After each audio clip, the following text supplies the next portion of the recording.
Hello, नमस्कार, आदाब, सत श्री अकाल और अस्सलाम वालेकुम। मैं हूं मोहम्मद अहमद काज़मी, लेकर आया हूं आपका पसंदीदा कार्यक्रम ग्लोबल न्यूज़।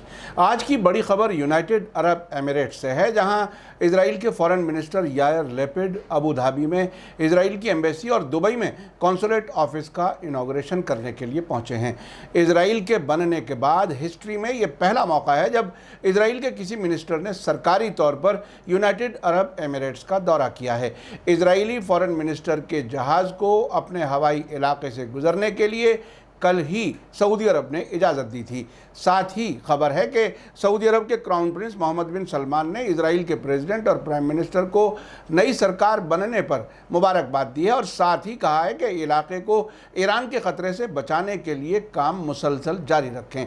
अल जज़ीरा की रिपोर्ट के मुताबिक इजराइल की नई सरकार में फॉरेन मिनिस्टर यायर लैपिड की मेज़बानी उनके अमीराती काउंटर पार्ट अब्दुल्ला बिन जायद अल नाहयान कर रहे हैं। इजरायली फॉरेन मिनिस्टर 2 दिन के सरकारी दौरे पर वहां पहुंचे हैं। दोनों मुल्कों के फॉरेन मिनिस्टर्स फाइनेंशियल कोऑपरेशन, तिजारत और सिक्योरिटी समेत कई दोतरफा मामलात पर बातचीत करेंगे। इजराइल की फॉरेन मिनिस्ट्री के स्पोक्सपर्सन लियोर हयत ने अल जज़ीरा को बताया कि इनाग्रेशन एक सिंबॉलिक काम है। एम्बेसी और कॉन्सुलेट पहले से ही 4.5 महीने से काम कर रहे हैं। इजराइल ने पिछले साल सितंबर में former prime minister Benjamin Netanyahu की सरकार के तहत यूनाइटेड अरब एमिरेट्स और बहरीन के साथ ताल्लुकात को नॉर्मल करने के समझौतों पर दस्तखत किए थे। नेतन्याहू ने इन समझौतों को, जिन्हें अब्राहम समझौते के तहत किया गया है, अपनी बहुत बड़ी कामयाबी के तौर पर पेश किया था। Jerusalem institute for strategy and security के एक स्कॉलर हैचन कोहेन यानारोक ने अल जज़ीरा को बताया है कि इजरायली फॉरेन मिनिस्टर का यूनाइटेड अरब एमिरेट्स का दौरा अपने खाड़ी के पार्टनर्स पर नई इजरायली सरकार की तरफ से हाई प्रायोरिटी जाहिर करता है और इससे इमारात के साथ ताल्लुकात को पार्टी पॉलिसी के बजाय इजरायली स्टेट की इंस्टीट्यूशनलाइज्ड पॉलिसी के तौर पर बदल देता है। इजराइल के फॉरेन मिनिस्टर का इमारात का दौरा ऐसे वक्त में हो रहा है जबकि इजराइल ने ईरान न्यूक्लियर समझौते को दोबारा जिंदा करने के लिए अमेरिका और ईरान की कोशिशों के बारे में सीरियस एतराज़ जताया है। इजराइल और एमिरेट्स के ताल्लुकात पर हालिया गाज़ा जंग का भी कोई असर नहीं पड़ा, बल्कि इस दौरान दोनों मुल्कों के बीच खामोशी से फाइनेंशियल और सिक्योरिटी के मामलात में ताल्लुकात आगे बढ़े हैं। रॉयटर्स के मुताबिक इजराइल और यूनाइटेड अरब एमिरेट्स के बीच दोतरफा ताल्लुकात को मई में एक शुरुआती इम्तहान से गुजरना पड़ा था, जब इजराइल ने 11 दिनों तक गाज़ा पट्टी पर बमबारी की थी, जिसमें 66 बच्चों समेत कम से कम 256 फ़िलिस्तीनी मारे गए थे और हमास के इजराइल में हज़ारों रॉकेट दागे जाने से 13 लोग मरे थे।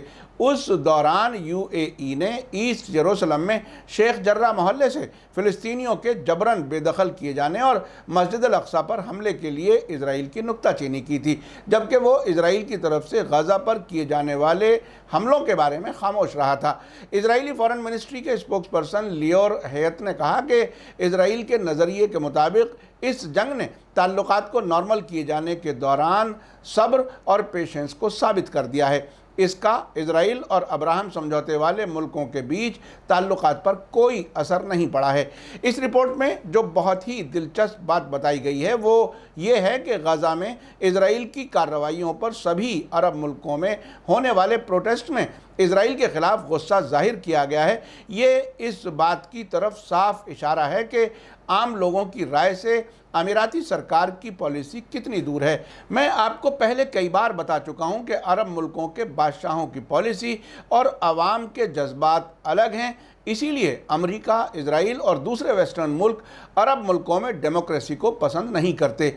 जहां जहां डेमोक्रेसी आई है वहां से उनके खिलाफ पॉलिसी बन रही है। ईरान और उसके बाद अब इराक़ इसकी खुली मिसालें हैं। इसी बीच सऊदी लीक्स ने हाई रैंकिंग सऊदी सोर्सेज के हवाले से खबर दी है कि क्राउन प्रिंस मोहम्मद बिन सलमान ने इजराइल में नई सरकार के बनने के मौके पर ख़ास तौर से इजराइल के प्रेसिडेंट रूवेन रिवलिन और प्राइम मिनिस्टर नफ्ताली बेनेट को मुबारकबाद का मैसेज भेजा है।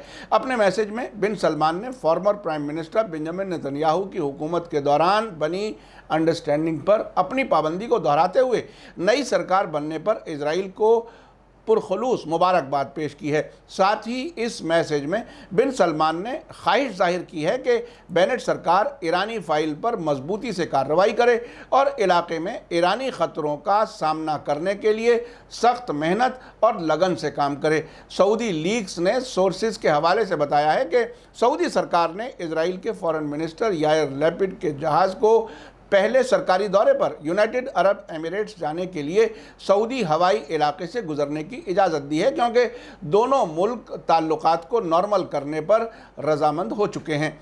आखिर में आप बताइए कि यूनाइटेड अरब एमिरेट्स और सऊदी अरब की तरफ से इजराइल के साथ ताल्लुकात बढ़ाने के बारे में आपकी क्या राय है? आप अपनी राय कमेंट्स में लिख सकते हैं।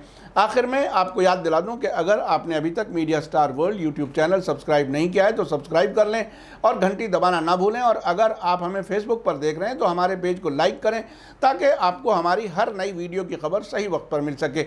इसी के साथ मुझे दीजिए इजाज़त। ग्लोबल न्यूज़ का ये एपिसोड आपको कैसा लगा कमेंट्स में ज़रूर लिखें। थैंक यू, धन्यवाद, शुक्रिया। जय भारत, जय हिंद। मीडिया स्टार वर्ल्ड के और वीडियो देखने के लिए हमारे चैनल को सब्सक्राइब करें और सीधे नोटिफिकेशन पाने के लिए बेल आइकन दबाएं। और अगर हमारी खबर सच्ची और अच्छी लगे तो अपने व्हाट्सएप, इंस्टाग्राम, फेसबुक और ट्विटर अकाउंट पर ज़रूर शेयर करें।